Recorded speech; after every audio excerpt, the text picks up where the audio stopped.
మీ అందరికీ నా వందనాలు. ద్వితీయోపదేశకాండం 8వ అధ్యాయము 11వ వచనం నుంచి 14వ వచనం వరకు చదువుకుందాం. నేడు నేను మీకు ఆజ్ఞాపించు ఆయన ఆజ్ఞలను, విధులను, కట్టడలను నీవు అనుసరింపక నీ దేవుడైన యెహోవాను మర్చి కడుపార తిని మంచి ఇండ్లు కట్టించుకొని వాటిలోని నివసింపగా నీ పశువులు నీ గొర్రె మేకలను వృద్ధి అయి నీకు వెండి బంగారములు విస్తరించి నీకు కలిగినదంతయు వర్ధిల్లినప్పుడు నీ మనసు మందించి దాసుల గృహమైన ఐగుప్తులో నుండి నిన్ను రప్పించిన నీ దేవుడైన యెహోవాను మర్చదవేమో. దేవుడు ఎక్కడ ఉంటుందంటే, మనం ఈ లోకంలోని ఏమీ లేని స్థితిలో ఉన్నా కానీ, మంచి మంచి గృహాలు లేకపోయినా కానీ, ఉన్నతమైన పదవుల్లో మనం పనిచేయకపోయినా కానీ, మంచి మంచి జాబులు లేకపోయినా కానీ, మామూలు స్థితిలో మనం ఉన్నా కానీ, మంచి మంచి వస్త్రాలు లేకపోయినా కానీ,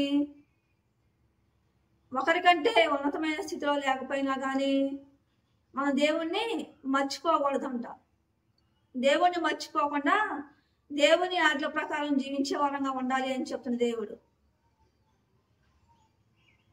ఉన్నతమైన స్థితిలో ఉన్నా కానీ, ఒకరికంటే ఉన్నతమైన స్థితిలో ఉన్నా కానీ, మంచి మంచి జాబుల్లో పనిచేసినా కానీ, ముఖ్యమంత్రులైనా కానీ, ఉన్నతమైన స్థితిలో ఉన్నా కానీ, మంచి మంచి గృహాలు ఉన్నా కానీ, మంచి మంచి వస్త్రాలు కట్టుకున్నా కానీ మనము దేవుణ్ణి మర్చిపోకూడదంట. దేవుణ్ణి మర్చిపోకుండా దేవుని ఆజ్ఞ ప్రకారం జీవించే వారంగా ఉండాలి అని చెప్తున్న దేవుడు. కొంతమంది ఏమీ లేని స్థితిలో ఉన్నప్పుడు, జాబులు లేకుండా ఉన్నప్పుడు, మంచి మంచి గృహాలు లేకుండా ఉన్నప్పుడు, ఉన్నతమైన స్థితిలో లేకుండా ఉన్నప్పుడు, కష్టాల్లో బాధలో ఉన్నప్పుడు దేవునికి ప్రార్థన చేసేవారుగా ఉంటారు. దేవుడు ఆ ప్రార్థన విని వారికి ఉన్నతమైన జాబులు ఇచ్చినప్పుడు, ఉన్నతమైన పదవులు ఇచ్చినప్పుడు, మంచి మంచి గృహాలు ఇచ్చినప్పుడు, ఒకరికంటే ఉన్నతమైన స్థాయిలో బ్రతికేవారుగా వారు ఉంటే వారంట దేవుణ్ణి మర్చిపోయేవారుగా ఉంటారంట. దేవుణ్ణి మర్చిపోయి ఈ లోకానుసారమైన జీవితం జీవించేవారుగా ఉంటారంట.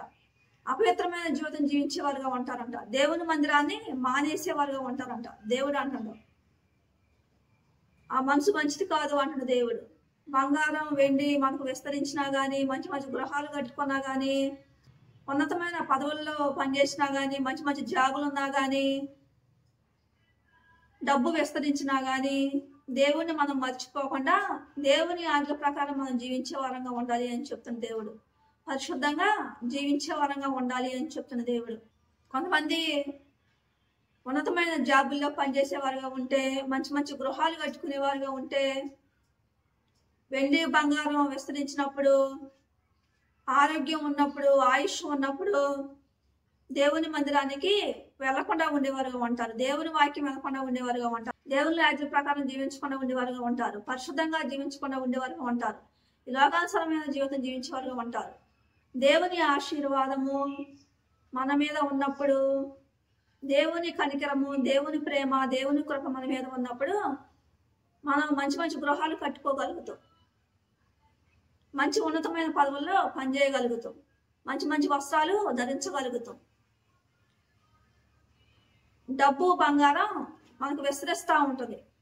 దేవుని కృప, కనికరం, ప్రేమ, ఆప్యాయత మన మీద ఉన్నప్పుడు ఉన్నతమైన స్థితిలో ఉండే వారంగా ఉంటాం. అందుకే ఏమీ లేకపోయినా కానీ, ఉన్నతమైన స్థితిలో ఉన్నా కానీ దేవుణ్ణి మర్చిపోకుండా దేవుని ఆజ్ఞ ప్రకారం జీవించే వారంగా ఉండాలి అని చెప్తున్న దేవుడు. కొంతమంది డబ్బు విస్తరిస్తుందని, మంచి మంచి గృహాలు ఉన్నాయని, ఉన్నతమైన పదవుల్లో పనిచేస్తున్నారని దేవుణ్ణి మర్చిపోయేవారుగా ఉంటారు.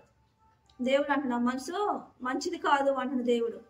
సొలొమోను పదవుల్లోని పనిచేయక ముందు, రాజుగా ఉండకముందు సొలొమోను దేవుని మాట ప్రకారం జీవించిండు. దేవుణ్ణి నమ్ముకోండు. దేవుడు ఏది చెప్తే అది చేసేవాడిగా ఉండు. సొలొమోను కూడా వెండి బంగారం ఆస్తులు బాగా విస్తరించినప్పుడు దేవుణ్ణి మర్చిపోయేవాడిగా ఉండవు. దేవుణ్ణి మర్చిపోయి భయంకరమైన వ్యభిచార పాపం చేసేవాడిగా ఉండవు సొలొమోను. సొలొమోనుని దేవుడు గద్దించినా గాని సొలొమోను దేవుని మాట వినకుండా ఈ లోకానుసరమైన జీవితం జీవించేవాడిగా ఉండవు. అపవిత్రమైన జీవితం జీవించేవాడిగా ఉండవు. భయంకరమైన వ్యభిచార పాపంలోని పడిపోయేవాడిగా ఉండవు సొలొమోను. డబ్బు విస్తరించిందని, జ్ఞానం ఉన్నదని, రాజుగా ఉండని, బహుభయంకరమైన వ్యభిచార పాపం చేసేవాడిగా ఉండదు సొలొమోను. అందుకే మనం కూడా ఏమీ లేని స్థితిలో ఉన్నప్పుడు, ఉన్నతమైన స్థితిలో ఉన్నప్పుడు దేవుణ్ణి మర్చిపోకూడదు అంటారు. మనము దేవుణ్ణి మర్చిపోకుండా దేవుని ఆజ్ఞల ప్రకారం జీవించే వారంగా ఉండాలి అని చెప్తున్న దేవుడు. పరిశుద్ధంగా బ్రతికే వారంగా ఉండాలి అని చెప్తున్న దేవుడు. దేవుని కొద్ది మాటలు దీవించును గాక.